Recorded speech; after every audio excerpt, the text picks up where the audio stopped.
Hello, everyone. I was asked 3 times to come up here. And finally, Barb Chris, before she left, said, Nita, promise me you will get up and say some of the things that you've been processing. So I'm here. I prepared for you. I sprayed purple in my hair because I heard myself say to somebody, you know, if I were in my 20s again, I'd like to have purple hair. And they said, well, what's stopping you at 71? Well, I haven't gone fully purple, but I love spraying purple in there, even if I'm the only one that knows it sometimes. And I wore my peacock design top because I'm going to be talking a little bit about family of origin, and my maiden name was Peacock. Peacock to Wolf. I also wore my sensible shoes. I looked over my cutie ones and I thought, no, I'm standing too long, and I want you to know that I'm here prepared to really open up some pages from a diary and let you know my truth. Last night I made the decision I wasn't going to make like Toastmistress and prance around the front here. I really have some things that move me deeply, so I'm going to ask for your tolerance that I read a lot of it.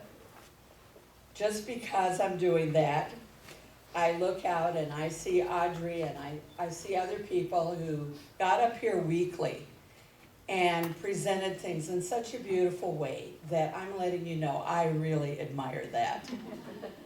Because for me to concentrate and do that would be difficult. So here we go. I was asked to do something on healing. And so the theme this month here at the center is healing. And when I thought about it, the first word that came to my mind to pass on to all of you is thrive. I call myself a thriver. The word suggests a person who goes beyond survivor. I offer this suggestion to you and to places where I'm volunteering now. I work with people who have a lot of challenges. First, I'm a group facilitator at Dakota Woodlands Homeless Shelter in Eagan, and I started that 2 years ago. It's called the Filling Station, and as some of you may recall, we used to call service stations or gas stations filling stations. So I had that in mind as an attractive name to get people to come in and fill up with self-empowerment, self-esteem, and adding new hope for people who don't have much of any of these. It's been going very well. So much so, I was asked by the director to do a full staff training for the shelter last spring. She requested that the training focus be on dealing with difficult people and situations. I decided, what? Can I do that? Don't they need some PhD or somebody who has really been doing this work a long time? But I decided, okay, I'll do the best I can. And I thought of thriver for that too. So I introduced that word to the staff.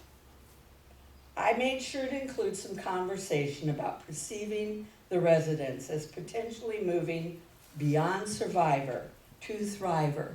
They may not know it yet, but to hold that view for them with their current issues. It's an important shift for all of us to consider. Additionally, I've talked with staff and residents in my family education classes and other groups about the 3 R's. 1, respect for self. 2, respect for others. And 3, responsibility for all actions and mutual respect.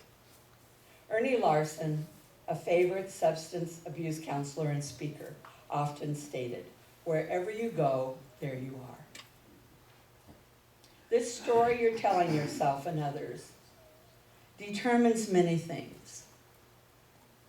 I have a lot of uplifting quotes that I've given out, and when I do that, the timing may not be just right for them to internalize them then, but I hand them the quotes so that maybe later it will speak to them. I know just to show up as authentically as I can and offer acceptance and guidance as a mentor and not act like an expert.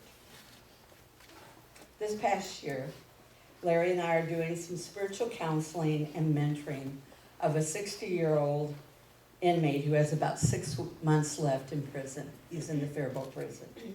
He states that he was set up for an arson crime he didn't commit because mostly he's a chronic alcoholic, and for many days he had been drunk and does not remember that particular day at all.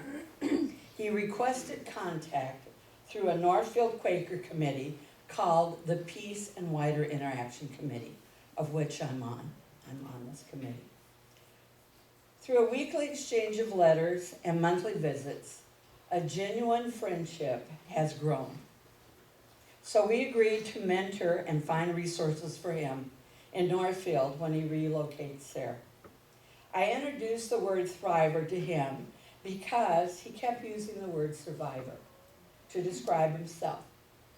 Particularly, you can imagine how he feels if he really has been put in prison for a crime he didn't commit. He was a counselor at one time and knows transactional analysis as I do. So we can use that language together and communicate the way we perceive ourselves as we talk with others. I told him in the shelter group that I made a leap in consciousness when I started my life with more consideration of what helps me thrive. I realize there's no room for any form of victim thinking in my past, present, and future.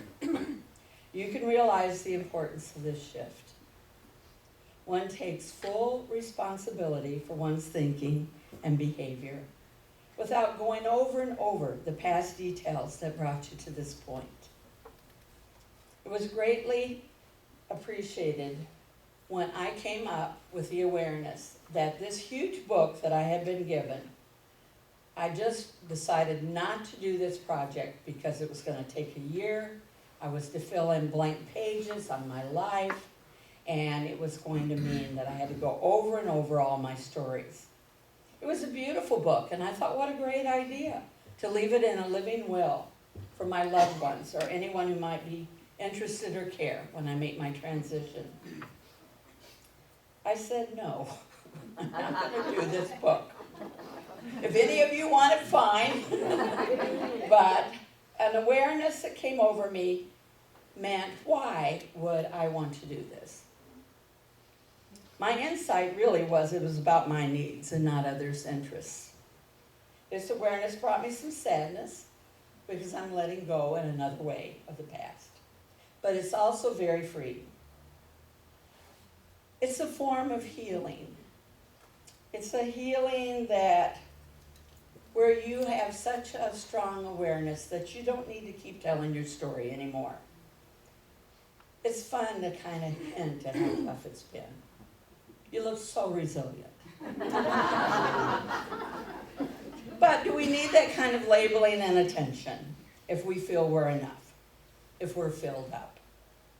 What does it really matter in the larger scheme of things if we can't get past our own noses to love ourselves and love one another? How many times have we heard that? I'm ready to put down all my self-help books. We've got shelves of them. And say enough and live it. But I do want to give credit to Dr. Wayne Dyer, bless his soul, for all he taught me.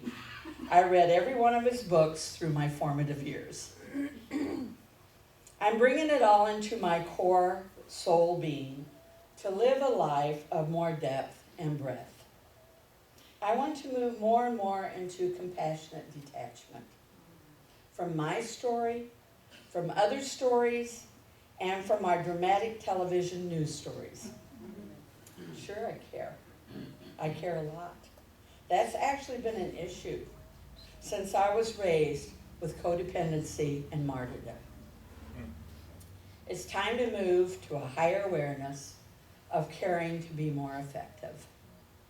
I want to put on my oxygen mask first and then move among any stress or chaos as it surfaces without becoming immersed in it.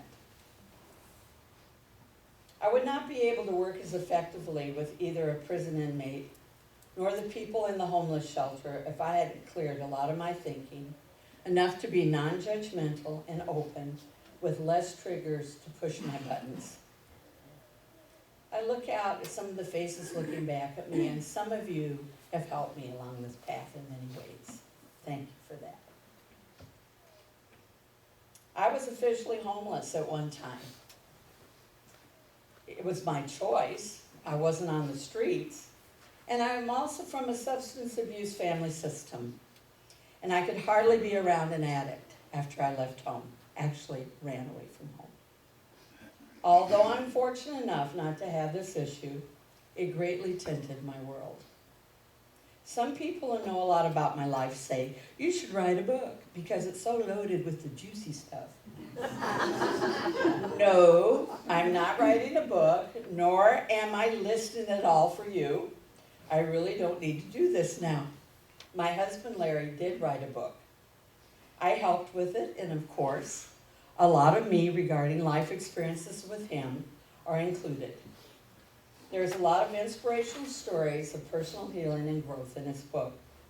We have some of them for sale out in the lobby, half price today.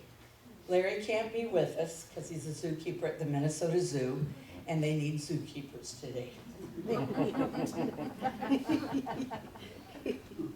Currently, I'm pulling out relevant stories when I'm a part of a monthly group called Story Circles in Northfield. And yes, I see you, Paul and Barbie. People don't think you can see all the faces when you stand up here. You can. So just know I can see you. We are given a topic, and then each of us tells a personal life story. It definitely has brought us closer over the years. Some stories are funny, and some would make you want to cry. What I've really noticed is that we're all having a human experience that we hope has meaning and relevance. By the way, I read a quote about our lives that said, the first 50 years are the hardest. Well, maybe that's true for some of us. When I was a crisis intervention worker in Dakota County years ago, I would sometimes be told by my supervisor or some other social workers that I was being sent in with a family as their last hope for help. Now think about that. It was a heavy burden to carry. I struggled with this until insight, or a cosmic 2x4, hit me. I was starting to get post-traumatic stress, working in tough situations in the homes. What came to me out of this uncomfortableness was I was attracted into this job because I was a fixer. If you know transactional analysis, it's called rescuer. The greater insight came when I realized that I was trying to fix my family of origin over and over again. Bingo. That was the catalyst for great changes in my life. I was turning 50, and I put myself through a rites of passage.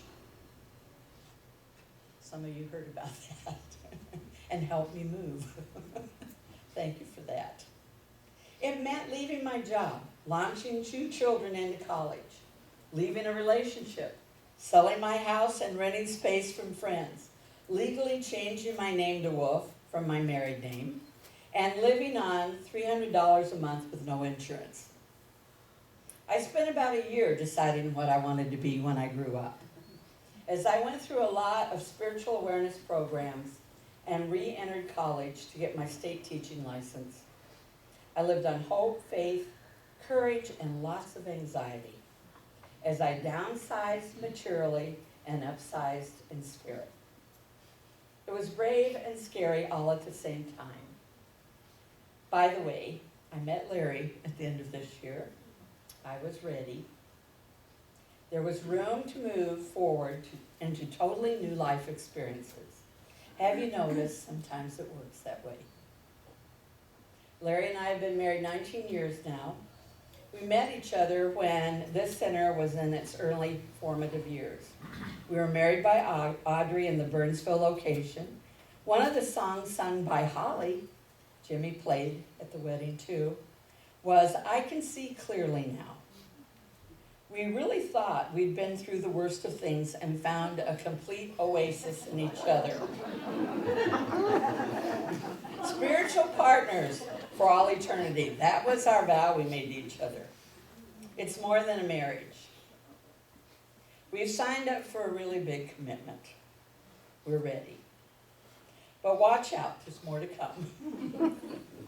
We've been tested in several ways, but a big issue was when my stepson increasingly went out of control. It was during our first year of marriage. He had an addiction and was mentally ill and got into more and more trouble. He was abusive to us, became more violent generally, committed crimes, and ended up being sentenced to maximum security prison for 10 years. By the way, he's been out a few years, but he faces new charges and more time in prison. He actually has been one of my greatest teachers. Gnashing teeth through it all. He pushed every one of my buttons, and I was forced to go to the core of my beliefs and spirituality. But while this was going along with challenging situations, Larry and I held mutual respect and love for each other as a priority. Also, I found out what it feels like to live with someone who unconditionally loves me without criticism. I had never experienced this, and it's been very healing. It certainly kept me in fertile soil that I needed to bloom where I was planted. One of my favorite sayings. Yes, I'm thriving in fertile soil. I'm still getting used to my new story of who I am. It's a daily challenge. Maybe you notice my training wheels I wear sometimes to keep my balance. Although during this talk, there's still a part of me that thinks it would be fun to watch some surprised or even shocked faces as I recall a long list of difficulties faced. It certainly would have completely filled this time slot. We can get more attention with those dramatic stories, of course. Let's just say my higher self kicked in, and I'd rather summarize it all by stating that I've had it harder than some and easier than some. Let's leave it at that. Yes, I admit that I have a spirited, extroverted, yet very sensitive personality that lurks at the ready to rivet up. By the way, this is one reason that I've stopped watching local and national television news. Don't feed the fears was a piece of advice I read somewhere. To be honest with you, it can also be very boring at times to not go there when there isn't drama and excitement. That's right. You need to experience this shift to fully get what I mean, and any recovery people out there will understand more clearly what I mean. If you have experienced drama, excitement, unhealthy, or dysfunction a lot of your life, and make a big shift out of it, you can feel like something's missing. Or you might just start feeling restless without realizing why. Peace, harmony, and contentment may have to be a disciplined goal. Some of us know that peace is an action word. We have to work at it with a daily practice. Let's move out of the density that has tried to attract us in shrewd ways. If we truly want to heal completely and be there for others, we need to be part of the solution and not part of the problem. We need to tell ourselves a new story that leaves out any form of victim thinking. Now you may say to yourself, oh, that doesn't describe me anymore. I don't do that. I've been on a spiritual path for a while now and learned a lot.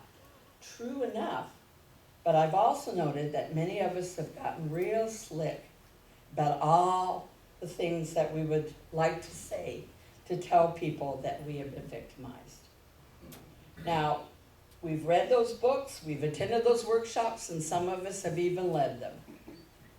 It's kind of disguised victim thinking and language, sometimes from ourselves and others. Think about if you've just put a white coat on it. Or maybe we've allowed ourselves to be distracted by a lot of things.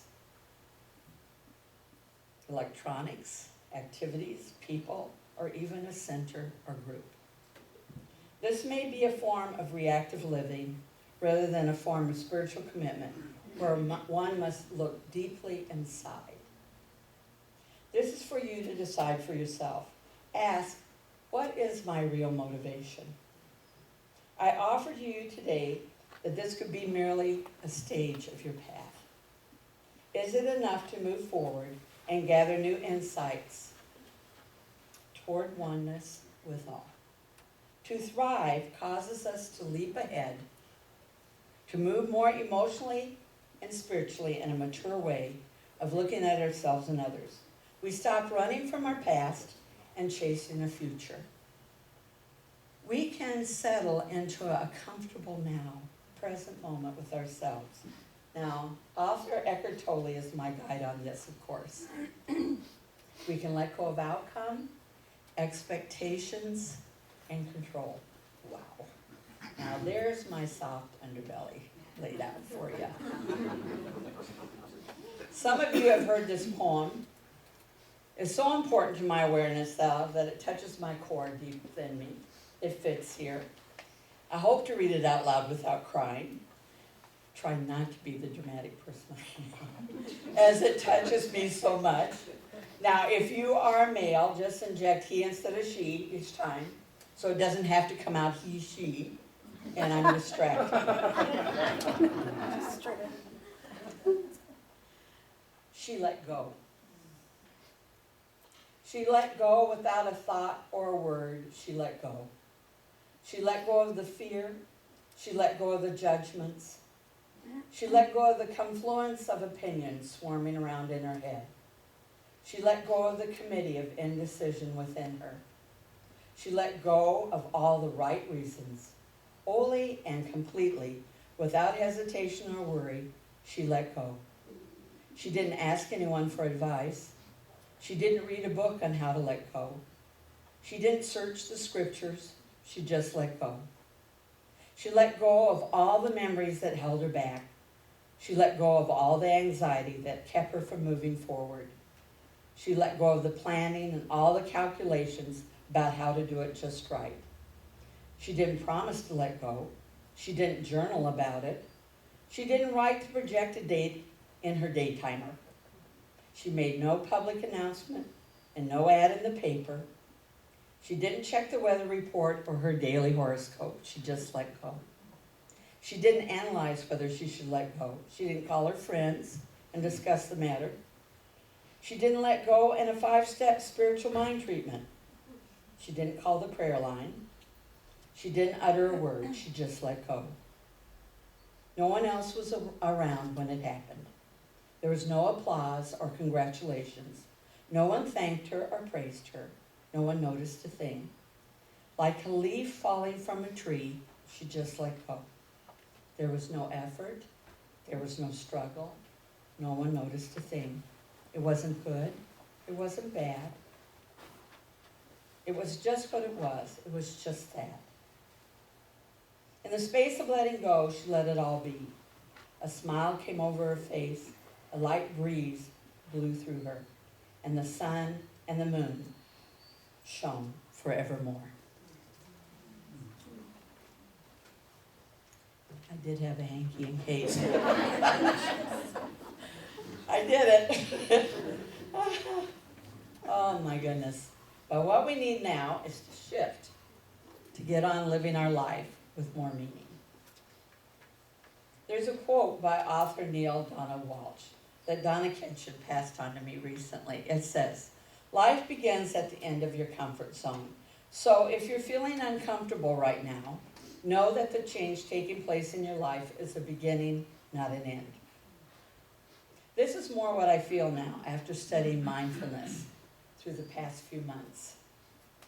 We facilitated a monthly gathering at our home and have done this for 12 years. It's called the B Group.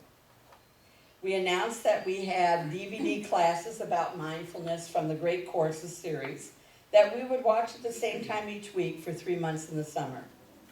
Anyone was invited to join us for all or some of them, and about 4 people took us up on it weekly, and others joined us when they could.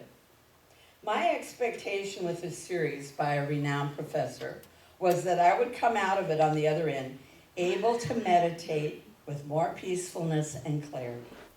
I also thought I would feel more harmonious and contented, finally.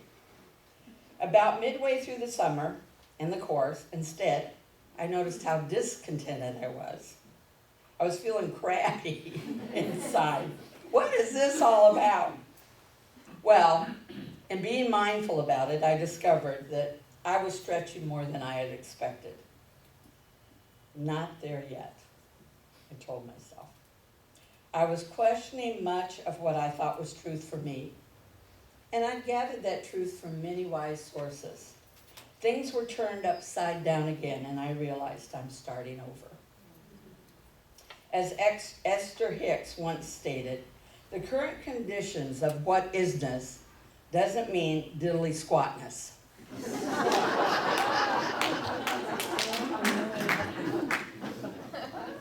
All that training, all those classes, workshops, women's lodges that I've led for years had me on the right path toward personal philosophy and actions, but I was questioning it all again. What is the nature of reality? What is no self, as described in mindfulness thinking?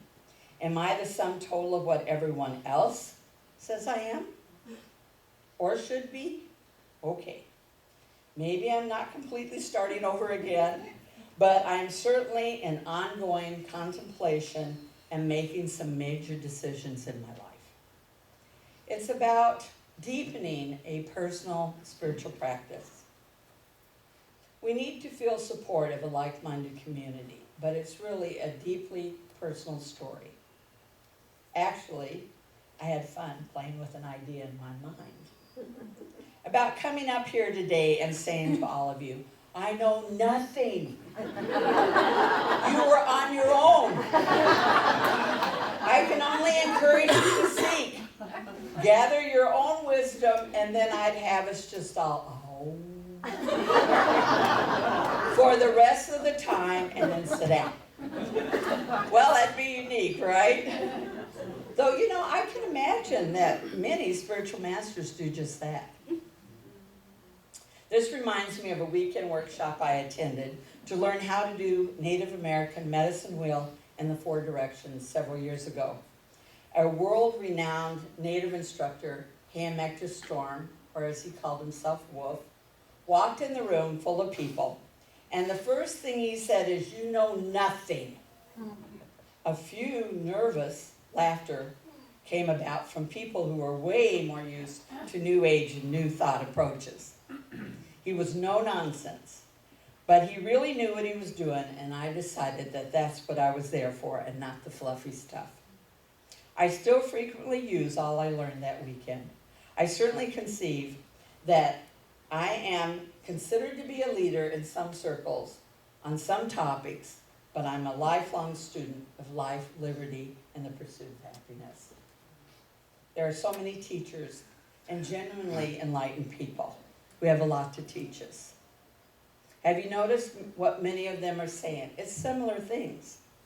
I finally remember going to Spiritual Frontiers Retreat at Carleton College in Northfield a week every summer for 8 of the 28 years it was there.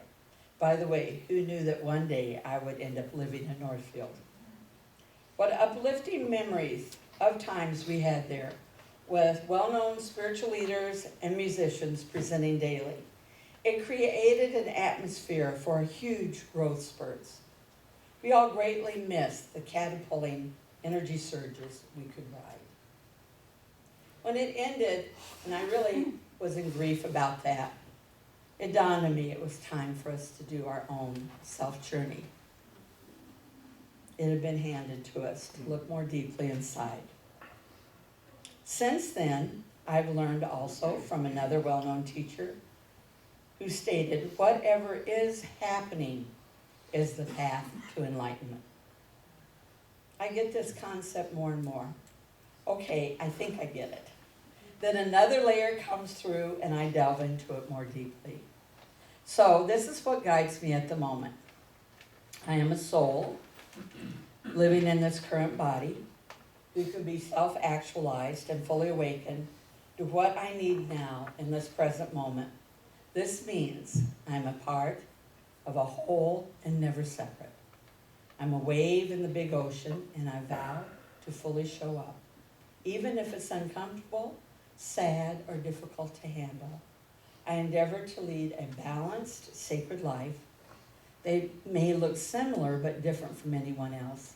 Each of us is exploring life in our own unique way. Our uniqueness actually enhances all of life. Spiritual partnership with others, personally and as a world citizen, means action sometimes, and it means letting go sometimes. I'm committed to doing this with a disciplined daily practice that includes mind, body, spirit, and emotional balance. I can let go, peel away the layers, and be in the flow. Here's a quote that sums it up for me. In the end, only three things really matter: how much you loved, how gently you lived, and how gracefully you let go of things not meant for you. Now here's my musical blessing for you from a CD called In Your Arms.